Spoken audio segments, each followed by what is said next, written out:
राजेश जी, अब मैं आपसे दो ट्रेड्स लूंगा, लेकिन उससे पहले मैं एक ट्रेड का अपडेट पर बात करना चाहूँगा। अभी कुछ देर पहले पिछले कार्यक्रम में हमने पिडिलाइट पे एक लॉन्ग व्यू लिया था और वो ट्रेड सक्सेसफुल रहा। 3022 डे हाई की ट्रेजेक्टरी में, और अब ये अपनी पिछली 4 दिन की यानी 3 अप्रैल की कैंडल को भी ओवरटेक करता हुआ। आपका पहले इस पे अपडेट और उसके बाद आपके दो ट्रेड्स। वीरेंद्र जी, देखिए, मुझे लगता है कि वो ट्रेड सही बैठा और जिस तरह से हम सोच रहे हैं ये 3060 3080 तक जाएगा, मुझे अभी भी लगता है ये जाएगा। तो यहाँ पे जो अगर किसी ने पोजीशन लिए तो बने रहे। स्टॉप लॉस जो रहेगा वो रहेगा 3000 का। तो वो जो पूरा ट्रेड का जो सेटअप है अभी भी इंटैक्ट है। देखिए, मेरा जो फ्रेश कॉल रहेगा वो रहेगा एमएनएम पे। जिस तरह से ब्रेकआउट आ रहा है, मुझे लगता है वीरेंद्र जी आज ही 2100 के पार चला जाएगा। 2048 पे ये खड़ा है। 2020 का स्टॉप लॉस मेंटेन करे और लॉन्ग करे एमएनएम। सेकंड बाय कॉल रहेगा एसबीआई लाइफ पे। मुझे in particularly SBI life, HDFC life दोनों का स्ट्रक्चर अच्छा लगता है, लेकिन अगर एक चुनना है देन एसबीआई लाइफ, जिसका टारगेट होगा 1530। वो निकल गया तो 1550 तक की जगह बनेगी। 1500 के ऊपर सस्टेन कर रहा है तो यहाँ पे शॉर्ट स्क्वीज होना चाहिए। स्टॉप लॉस रहेगा 1488 का।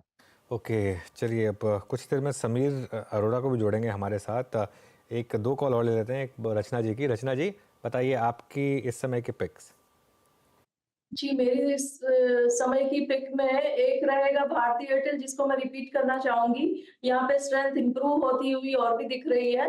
1200 पे है now this counter on futures. तो यहाँ पे अगर 1190 का एसएल लगाया जाए तो ऊपर वाली साइड पे 1210 और 1220 के टारगेट्स बनते हुए नजर आने चाहिए हमें आज के दिन में। और दूसरा जो कॉल रहेगा मेरा, that will be on the short side, which is IRCTC में आज थोड़ा करेक्टिव मूड है और अच्छा खासा रेजिस्टेंस के नीचे है प्राइस। तो 1006 पे है फ्यूचर्स। यहाँ पे अगर 1015 का एसएल लगाया जाए तो डाउन साइड पे यहाँ पे हमें 990 एंड 980 के टारगेट्स आते हुए दिख सकते हैं। So IRCTC short and Bharti Airtel long. Okay, चलिए, तो ये समय के ट्रेड्स। लेकिन अब नए शिखर पर मार्केट। तो इस मौके पर हमारे साथ जुड़ गए हैं एक बहुत ही ख़ास मेहमान, हीलियोस कैपिटल के फाउंडर समीर अरोड़ा, जिनके पास इन्वेस्टिंग में 3 दशक का अनुभव है।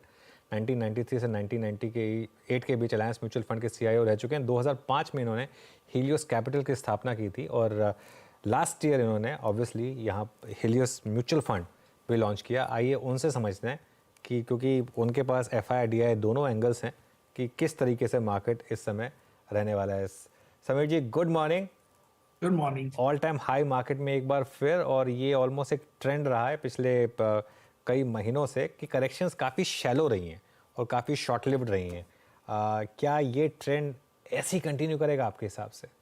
तो एक्चुअली जब मार्केट पहली बार ऑल टाइम हाई पहुंचती है तो नॉर्मली कई महीनों तक चल सकती है, बिकॉज एकदम जाके तो रुक नहीं सकती। तो एवरी टाइम वो पिछले पॉइंट को क्रॉस करेगी तो लगेगा कि एक नया रिकॉर्ड हो गया है। बट वैसे अगर आप देखें कि 2 साल में क्या रिटर्न, 1 साल में क्या रिटर्न है, 5 साल में क्या रिटर्न है, तो वो मोटा माटी उसी रेंज में है जिसमें जिंदगी भर रहे हैं।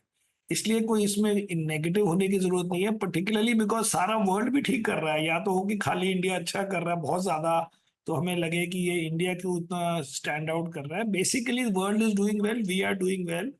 हमारे अपने इवेंट्स हैं जो मोस्टली मार्केट के लिए पॉजिटिव हैं, जैसे बजट वगैरह रिलेटेड टू इलेक्शन। बता दें कि मनी कंट्रोल पर दिए गए विचार एक्सपर्ट्स के अपने निजी विचार होते हैं। वेबसाइट या मैनेजमेंट इसके लिए उत्तरदायी नहीं है। यूजर्स को मनी कंट्रोल की सलाह है कि कोई भी निवेश निर्णय लेने से पहले सर्टिफाइड एक्सपर्ट की सलाह लें।